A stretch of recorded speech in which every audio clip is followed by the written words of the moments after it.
LAC पर कशीदगी के दरमियान दोनों मुल्कों के वज़ीर ख़ारजा की इस मीटिंग को काफ़ी अहमियत की नज़र से देखा जा रहा है। ख्याल रहे कि पेंगोंग झील के शुमाली किनारे और गोग्रा पोस्ट से चीनी अपने फौजियों को अभी तक पीछे नहीं हटाया है। इसके साथ साथ गुज़िश्ता दिनों चीनी फौज ने दरअंदाजी की कोशिश भी की थी, जिसे सरहद पर तैनात हिंदुस्तानी फौजियों ने नाकाम बना दिया था। उम्मीद की जा रही है कि सरहद पर बढ़ती कशीदगी को कम करने में दोनों मुल्कों के वज़ीर ख़ारजा की ये मुलाकात कारगर साबित होगी। वज़ीर ख़ारजा एस जयशंकर का कहना है कि LAC पर हालात संगीन हैं, लेकिन वो बातचीत को मसले के हल के लिए अहम मानते हैं। रूस रवाना होने से कबल उन्होंने कहा था कि मुफाहमत और मुआहदों का एहतराम किया जाना चाहिए, क्योंकि सरहद पर सूरत हाल का असर बाहमी ताल्लुकात पर पड़ेगा।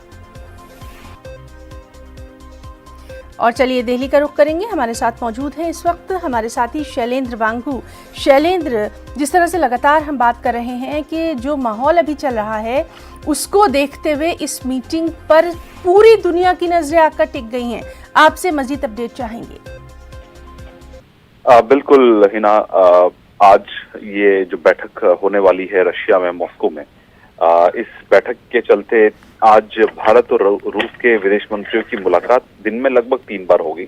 पहले जब 12:30 बजे के आसपास की बैठक होती है SCO की, तो विदेश मंत्री एस जयशंकर और चीन के फॉरेन मिनिस्टर वांग यी आमने सामने होंगे। उसके बाद लंच पर एक बार फिर मुलाकात होगी, जिसमें इंडिया, रशिया और चाइना के फॉरेन मिनिस्टर साथ लंच करेंगे। और उसके बाद शाम को करीब 5:30 से 6:30 बजे के बीच में बायलैटरल मीटिंग होगी इंडिया चाइना के बीच में। तो ये प्रोग्राम है, लेकिन अब इससे सवाल ये उठते हैं कि जो पिछले कुछ दिनों से लगातार LAC पर जो तनाव चल रहा है, हमने ये भी देखा है कि पिछले 45 सालों में पहली बार गोली चली है, जिसके लिए चीन पूरी तरह से जिम्मेदार है।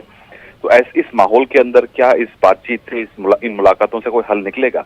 हालांकि इससे पहले भी हमने देखा है कि विदेश मंत्रियों की फोन पर जो बातचीत हुई थी और जो दोनों देशों के स्पेशल रिप्रेजेंटेटिव्स हैं NSA अजीत डोवाल और वांग यी, इनके बीच में जो बातचीत हुई थी, जिसके बाद कहीं ना कहीं ये कहा गया था कि एस्केलेशन किया जाएगा बॉर्डर से, और कुछ हद तक गलवान के इलाकों से फोर्सेस पीछे हटी थी, लेकिन चीन पूरी तरह से पीछे नहीं हटा था, खासतौर से पेंगोंग लेक के इलाके में। तो आज की इस बैठक से उम्मीद तो की जा रही है कि भारत एक बार फिर चीन से कहेगा कि वो अपने दायरे में रहे और सीमा पर तनाव ना बढ़ाए। और जिस तरह से पिछले एक हफ्ते में लगातार चीन की तरफ से घुसपैठ की कोशिश तेज हो गई है, उस पर काबू करने की जरूरत है। तो इस मुद्दे पर जरूर आज बात होती है, लेकिन अब देखना ये होगा कि इस मुलाकात का नतीजा क्या निकलता है। बिल्कुल। शैलेंद्र वांगू, बहुत बहुत शुक्रिया अदा करना चाहेंगे आपका इस तमाम तर तफसीली जानकारी के लिए। और इस